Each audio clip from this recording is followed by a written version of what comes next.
Assalamualaikum dear viewers and well wishers, welcome back to my YouTube channel Easiest English by Shahin sir. প্রিয় নবম শ্রেণীর শিক্ষার্থী বন্ধুরা, আজকে আমি তোমাদের সঙ্গে আলোচনা করছি ইসলাম শিক্ষা। তোমাদের যেটি পরীক্ষা হবে 15 জুলাই 2024-এ, এই ইসলাম শিক্ষার প্রথম অধ্যায় নিয়ে আমি খুঁটিনাটি আলোচনা করব, যেগুলো তোমাদের পড়ে যাওয়া উচিত। এখানে একটা চূড়ান্ত সাজেশন দেওয়া রয়েছে এবং সমাধানগুলোও দেওয়া রয়েছে। ওকে, তোমরা তোমাদের নিজেদের মেধাটাকে নষ্ট না করে একটু একটু করে পড়ো। শুধুমাত্র উত্তর নিয়ে গিয়ে পরীক্ষা দিবে এমনটা কিন্তু যৌক্তিক নয়, কারণ ক্লাস 10-এ তুমি এসএসসি পরীক্ষা দিবে, তখন কিন্তু এভাবে কোনোভাবেই কোশ্চেন আউট হবে না, তখন কিন্তু তুমি বিপদে পড়ে যাবে। সো একটু একটু করে পড়ার অভ্যাস রাখো। প্রিয় শিক্ষার্থী, চলো কথা না বাড়িয়ে চলে যাই মূল পর্বে। তবে মূল পর্বে যাওয়ার আগে তোমরা যারা এখন পর্যন্ত আমার চ্যানেলকে সাবস্ক্রাইব করোনি, ঝটপট সাবস্ক্রাইব করে ফেলো। সেই সঙ্গে কমেন্ট সেকশনে লিখে ফেলো তোমরা কে কোন স্কুল থেকে আমাকে দেখছো এবং কারা কারা আমার রেগুলার স্টুডেন্ট। প্রিয় শিক্ষার্থী, দেখো আমি একক কাজ আকারে একটি প্রশ্ন দিয়েছি এখানে। আগে দেখো, এগুলো পড়বা অবশ্যই, তোমাদের বাস্তব লাইফেও কাজে লাগবে এবং পরীক্ষাতেও কাজে লাগবেই। কুরআন ও হাদিসের নির্দেশনায় মুনাফিকদের চারিত্রিক বৈশিষ্ট্যগুলো লিখো। ওকে, সো এটা উত্তর দেখো কি হবে। কুরআন ও হাদিসের নির্দেশনায় মুনাফিকদের চারিত্রিক বৈশিষ্ট্য: মুনাফিকরা এমন ব্যক্তি যারা বাহ্যিকভাবে মুসলিম সেজে থাকে কিন্তু অন্তরে অবিশ্বাসী। কুরআন ও হাদিসে মুনাফিকদের বৈশিষ্ট্য সম্পর্কে বিস্তারিত বলা হয়েছে। কোরআনের আলোকে মুনাফিকদের বৈশিষ্ট্য: মিথ্যাবাদিতা ও প্রতারণা। তারা মিথ্যা বলে এবং আল্লাহ জানেন তারা মিথ্যা বলে। সূরা আল মুনাফিকুন, এটা হচ্ছে 1 নম্বর আয়াত। তারা প্রতারিত করার চেষ্টা করে আল্লাহকে এবং যারা বিশ্বাসী কিন্তু তারা নিজেদেরকেই প্রতারিত করছে, তারা তা অনুভব করে না। সূরা আল বাকারা আয়াত হলো 2। তোমরা দেখো, এইগুলো যদি আয়াতগুলো যদি নাও লিখতে পারো সমস্যা নেই, তবে এইগুলো কিন্তু লেখার চেষ্টা করবে। আচ্ছা, বা এই মূল পয়েন্টগুলো যদি লিখে দাও তাও কিন্তু কাজ হয়ে যাবে।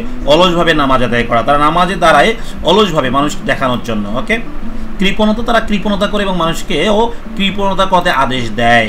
দেখো তাহলে এরাও কিন্তু আমাদের কি বলে দেখি, মুনাফিক। ওকে, এবার দেখবো হাদিসের আলোকে মুনাফিকদের বৈশিষ্ট্য: মিথ্যাবাদিতা, মানে এরা কি করবে, মুনাফিকদের লক্ষণ হবে 3টি। যখন কথা বলে মিথ্যা বলে, যখন অঙ্গীকার করে ভঙ্গ করে, আর যখন আমানত দেওয়া হয় সে বিশ্বাসঘাতকতা করে বা খেয়ানত করে। ওকে, বিশ্বাসঘাতকতা ও অঙ্গীকার ভঙ্গ এটাই একই অংশ প্রায়, তোমরা একটু পড়ে নিবা।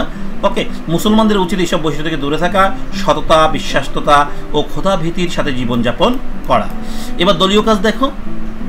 আমাদের সমাজে প্রচলিত বিভিন্ন কুফর সম্পর্কে একটি দলীয় প্রতিবেদন তৈরি করতে হবে। যখন তুমি প্রতিবেদন তৈরি করবে, প্রতিবেদন লেখার কিন্তু বিভিন্ন সিস্টেম রয়েছে। এখানে দন্তস্ব থাকবে, একটু দেখো দন্তস্বটা নেই। সমাজে প্রচলিত বিভিন্ন কুফর একটি দলীয় প্রতিবেদন। এই দলীয় প্রতিবেদনটা হচ্ছে তুমি সুন্দর করে এইভাবে লিখে হেডলাইন করে দিবে।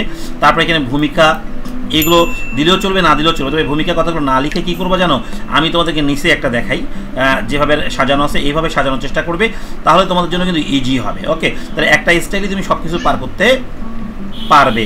সেটা কেমন দেখো, এই যে এরকম করে, নামটা লিখলা নাফিসা আয়মান, 11 জুলাই 2024। ওকে, লেখে একটা দাড়ি দিবা, তারপরে তোমার মূল কথা ভূমিকাগুলো লিখবা। ওকে, সো এই জায়গায় আমরা যেটা বুঝতে পারলাম, দেখো এখানে এসে আমাদের যে কাজটা করতে ভূমিকাটা লেখার আগে এখানে হেডলাইনটা দিব, হেডলাইনটা দেওয়া আছে, তারপরে নাম তারিখগুলো লেখার পরে এই ভূমিকা লিখবা। বা ভূমিকা কথাটা ছেড়ে দিলেও চলবে। কুফর হলো আল্লাহ তার প্রেরিত দিনকে অস্বীকার করা এবং বিশ্বাসে অবিশ্বাসে প্রদর্শন করা।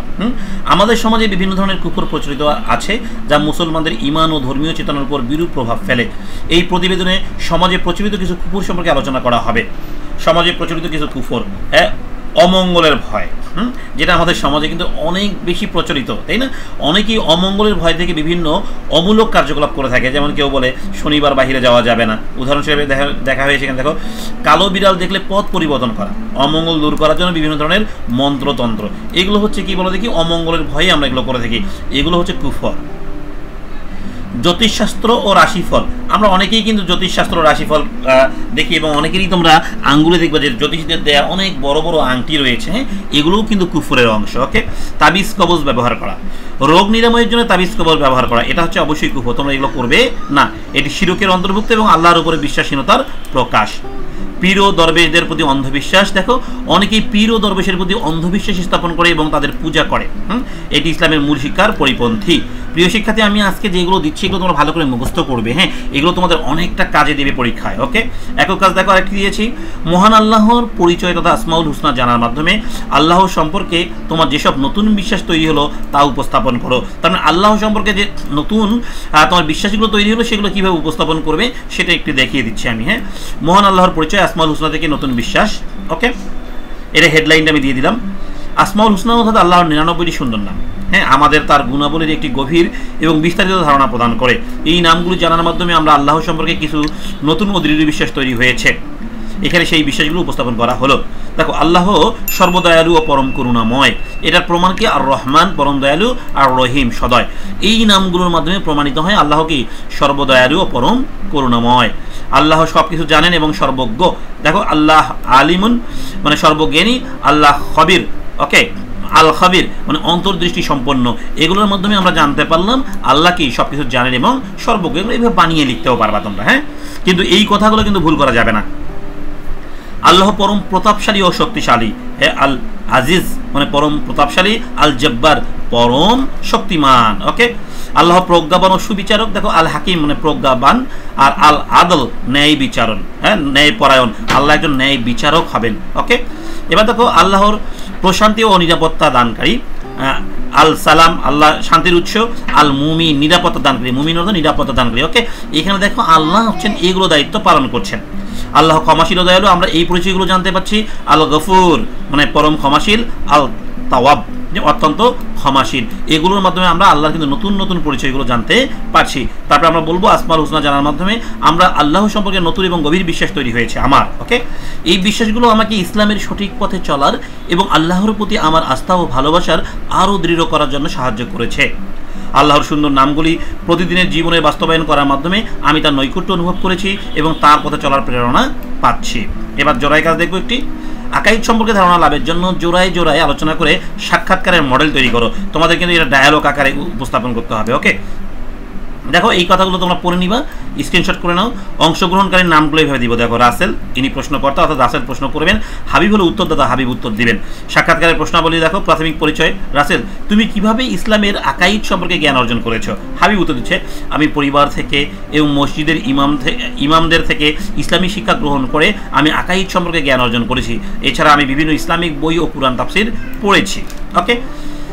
আল্লাহ রাসূল সম্পর্কে এই কথাগুলো লেখার দরকার নেই, হ্যাঁ, এগুলো আমি জাস্ট বোঝানোর জন্য দিয়েছি, মানে এইগুলো দেওয়ার দরকার নেই, প্রাথমিক পরিচয়গুলো দেওয়ার দরকার নেই, হ্যাঁ। এবার রাসেল বলবে, তুমি আল্লাহর গুণাবলীর বিষয়ে কি কি বিশ্বাস করো? হাবিব উত্তর দিচ্ছে, আমি বিশ্বাস করি আল্লাহ এক এবং অদ্বিতীয়, তিনি সর্বশক্তিমান, সর্বজ্ঞ এবং সর্বদয়ালু। আল্লাহর গুণাবলী আসমাউল হুসনার মাধ্যমে জানা যায়, যা আমাদের আল্লাহর সঠিক পরিচয় প্রদান করে। নবুয়ত সম্পর্কে এই কথাটা লেখার দরকার নেই। রাসেল বলবে, নবীদের গুরুত্ব সম্পর্কে তোমার কি কোনো ধারণা আছে? তখন উত্তর তুমি এইভাবে দিবে, নবীরা আল্লাহর প্রেরিত দূত, যারা মানব জাতির কাছে আল্লাহর বাণী পৌঁছে দিয়েছে। হযরত মুহাম্মদ সাল্লাল্লাহু আলাইহি ওয়াসাল্লাম সর্বশেষ নবী এবং তার উপর প্রেরিত কুরআন আল্লাহর সর্বশেষ বাণী। এবার কুরআন সম্পর্কে এই কথাটা লেখার দরকার নেই, সরাসরি রাসেল প্রশ্ন করবে, কুরআনকে কেন সর্বশ্রেষ্ঠ গ্রন্থ বা ধর্মগ্রন্থ হিসেবে গণ্য করা হয়? কুরআন আল্লাহর বাণী এবং এটি সম্পূর্ণ চূড়ান্ত। এটি মানব জাতির জন্য পথ প্রদর্শক, এতে জীবনের প্রতিটি সমস্যার সমাধান রয়েছে। আখিরাত সম্পর্কে এই কথাটা না বলে সরাসরি রাসেল প্রশ্ন করবে, আখিরাত সম্পর্কে তোমার কি বিশ্বাস? উত্তর দেবে, আমি বিশ্বাস করি আখিরাত বা পরকাল হলো আমাদের প্রকৃত গন্তব্য। দুনিয়াতে আমাদের কাজের ফলাফল আখিরাতে আমরা পাবো। যারা সৎকর্ম করে তারা জান্নাত পাবে, আর যারা পাপ করে তারা জাহান্নামে শাস্তি পাবে। তাকদির বা প্রাকৃতিক ঘটনা এগুলো লেখার দরকার নেই। রাসেল বলবে, তকদির সম্পর্কে তোমার কোনো ধারণা আছে কিনা? হাবিব বলছে, তাকদির হলো আল্লাহর পূর্ব নির্ধারিত পরিকল্পনা। আমি বিশ্বাস করি আল্লাহ সব কিছু পূর্ব থেকেই জানেন এবং সব কিছু তার ইচ্ছা অনুযায়ী ঘটে, ওকে। বিশ্বাসের গুরুত্ব প্রভাব এই কথা লেখার দরকার নেই। রাসেল বলল, আকাইদের বিশ্বাস তোমার জীবনে কীভাবে প্রভাব ফেলেছে? হাবিব বলছে, আকাইদে বিশ্বাস আমার জীবনে এটি সঠিক পথ নির্দেশন করেছে। এটি আমাকে আল্লাহর প্রতি আস্থা রাখতে, ধৈর্য ধারণ করতে, ন্যায় বিচার প্রতিষ্ঠায় সাহায্য করেছে। আমার প্রতিদিনের জীবনে আকাইদ আমাকে নৈতিক এবং আধ্যাত্মিকভাবে শক্তিশালী করেছে। উপসংহার সুন্দর করে একটু দেখে দেখে বলবা। একটি সাক্ষাৎকার মডেল ইসলামের আকাইদ সম্পর্কে গভীর ধারণা অর্জনে সহায়ক হবে।